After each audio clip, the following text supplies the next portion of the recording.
Welcome back. We're talking racing. Shane Dye, our special guest in the Sportsworld studio, along with Keith Hillier.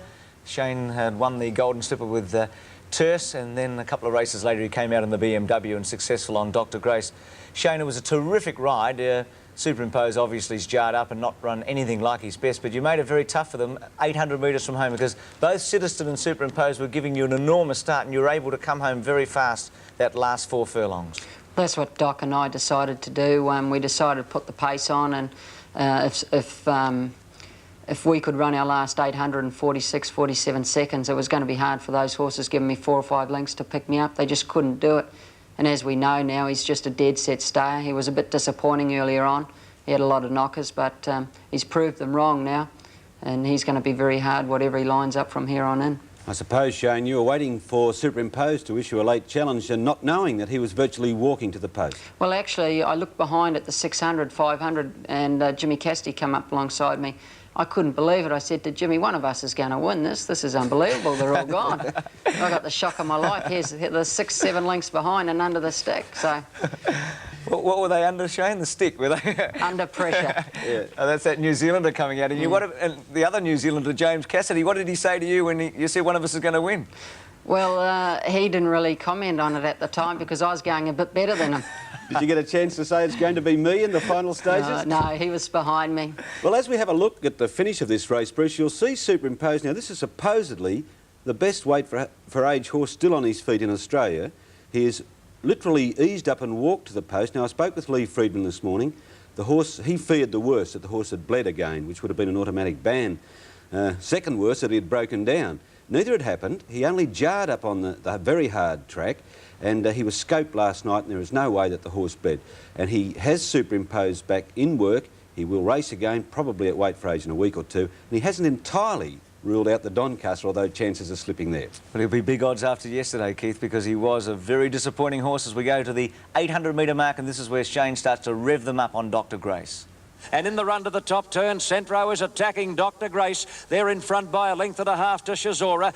Little New Zealand mare getting a nice run behind the leaders, and about 7 lengths away, Citizen. Dittman hard at work on the Victorian. Citizen is under pressure. Superimpose also being heeled along by Beedman, and 2 lengths away last Castletown as they come to the turn. Superimpose is going to have to do something sensational to win. On the turn, Dr. Grace and Centro come around the corner, well clear of Shazora. 5 lengths away, Citizen, and then Superimpose giving them a long start. He wanted to hang in behind Citizen, and Beedman has to wrestle him across the heels of that horse. At the 300 mark, Dr. Grace again beat off Centro. Little Shazora down the outside might be the danger, and then Castletown. Superimpose will run last. Dr. Grace still in front. Shazora, as game as they come, is trying to pick him up, but she won't reach last year's Derby winner, and Dr. Grace leads most of the way to win the BMW. Second, Shazora. Third, Castletown. Fourth. Well, the tip is, Shane, that Shazora won't run in the Sydney Cup because she's pulled up sore. Castletown will, and you and Castletown, I say you, Dr. Grace, are equal favourites at 2 to 1.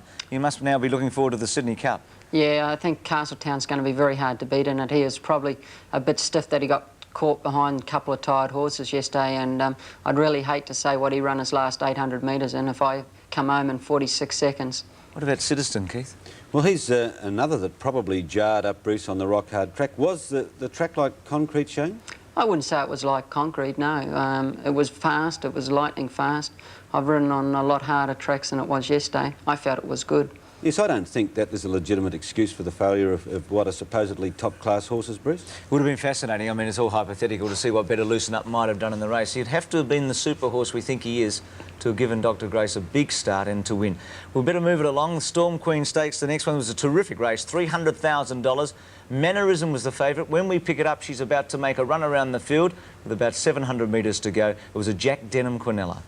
There goes Cassidy on Mannerism now, taking off right around the outside. None of these riders back in the field are happy with the pace, but to the turn, and now they're starting to sprint. Let's Hurry led from River Tour. Let's Gore. Mannerism has carted 4 and 5 deep on the turn, followed by All Mine. Back behind those, Whist and Strokes is coming right around the field. Into the stretch now, and Let's Hurry led. All Mine is after it quickly, getting through near the fence. Marinella, further out Mannerism, followed by Whist, but All Mine is the leader at the 200. Marinella getting the rails run. They're clear of Mannerism, and Whist. All Mine joined by Marinella getting through on the fence. All Mine and Marinella. Marinella and All Mine are coming to the line locked together. All Mine has done a big job to win after pulling ferociously in the run. All Mine beat Marinella. Mannerism third.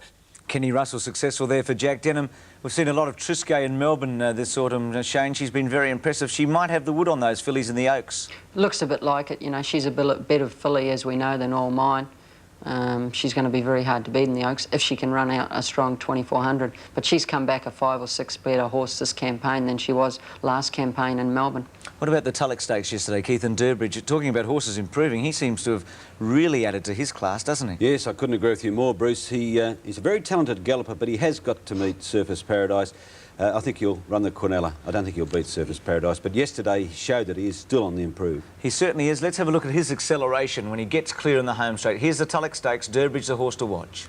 Into the straight, Be Happy, tackled by Phantom's Hero, then Blazing Anchor. Durbridge is looking for room between horses. Dereco still there. He got squeezed out. Dereco at the head of the others. Somalia to the 200 mark and bursting through near the fence. Siegfried has hit the front. Siegfried has come from nowhere. He got to the lead, but here's Durbridge now. Durbridge, after being held up for a run, saw daylight. He put paid to Siegfried in one stride, and he's racing away to win it easily. He's too good, Durbridge. A great win in the Tulloch. Siegfried second, Bull Rancher third.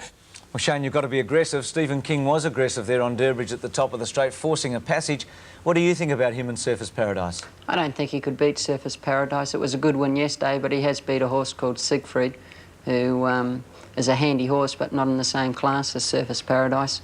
It's pretty hard to beat a horse who can come home as last 3 and 33, and he can lead, he can trail, he can do anything, Surface Paradise.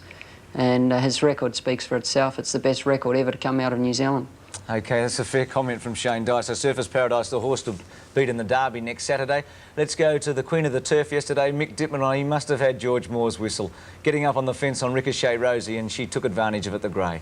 500 to go to Sooty, the leader, over Quicksilver Cindy, and looming up on the outside is Twiglet as they turn for home. On the fence, Argyle Cut, Ice Cream Sunday looking for a run. Ricochet Rosie is bailed up on the fence at the moment. Dittman is looking for an inside run as they come to the 300 mark to Sooty, led from Argyle Cut, Twiglet, and then Quicksilver Cindy, and Ricochet getting a rails run. Here she comes, the little grey mare. Ricochet Rosie has burst through on the fence, left them standing, and away goes Ricochet Rosie. Argyle Cut running on well, but Ricochet Rosie trots in, won by more than 2 lengths to Argyle Cut. To Sooty has run third.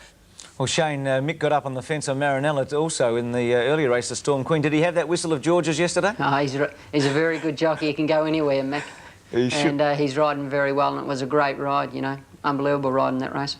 Give Rosie any hope in the Doncaster? Oh, she has to. She's a super mare, and what a great ride by Mick. That performance may have been the ride of the day, despite Shane's 4 winners. It was a super ride, that's for sure.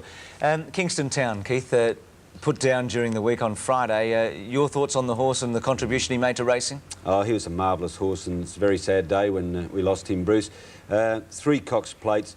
Should have perhaps won a Melbourne Cup. He reigned supreme in his era. My fondest memory of Kingston Town was in his retirement, when with Ron Quinton aboard and colours up, he was photographed in the dry bed of the Todd River at Alice Springs when he was on a promotional tour. Great memories of a great horse. He was one of my favourites. Well, this is a small tribute to one of the great champions, Kingston Town, as we take a look back at his remarkable record. It was a sad end for the town, whose final days were spent on the property of owner David Haynes on the Mornington Peninsula. Kingston Town retired from racing in 1982 after a career that saw him chalk up 30 wins and 7 placings for $1.6 million in stake money from his 41 starts in races. It was at Flemington that racegoers remember one of his more memorable showings, a gallant second to Gurner's Lane in the Melbourne Cup of 1982. Kingston Town joined by Gurner's Lane, and Gurner's Lane gets up to win the Cup. And next to Kingston Town. At Moonee Valley, Kingston Town did even better. 3 consecutive wins in the prestigious Cox Plate stamped him as one of the greats. A length and a half, Lawman. Kingston Town can't win. Bill Collins doesn't mind being reminded of those words. It's history that in taking out that race, the Black Gelding confirmed his champion status. Oh, Kingston Town swamping them. What a run. Kingston Town wins it next to Grosvenor. He's got to be up there. Probably just behind Tulloch. Not much in it between the two of them. They were both great horses. In Kingston Town, he was a magnificent animal. Kingston Town with one of the great race callers, Bill Collins. Just briefly, Shane, the best horse since you've been in Australia? There's been a lot of talk about it this week with Better Loosen Up.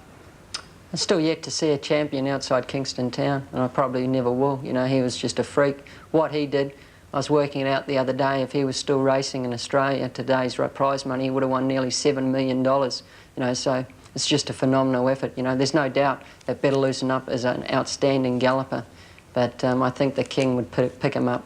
OK, fair enough. I don't completely agree with you, but I haven't got time to argue, unfortunately. I wonder if Shane had his calculator out for his payday yesterday, Bruce. You going to tell us, Shane, how much?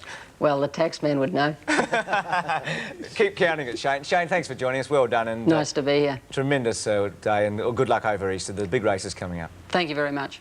Shane Dye, Keith, we're going to back some winners, I think, over Easter. Surface Paradise? Yes, he'll win the Derby, Bruce, and I think Durbridge will chase him home. That looks a dead set, Quinella. Thanks for coming in. Thanks for lunch, by the way, last Sunday. The food was terrific. I had a headache the next morning. I'm not sure why, but it was a terrific lunch, Keith. I've got you on video. I'll show you why next week. You can sell that one. We'll be back with more after this.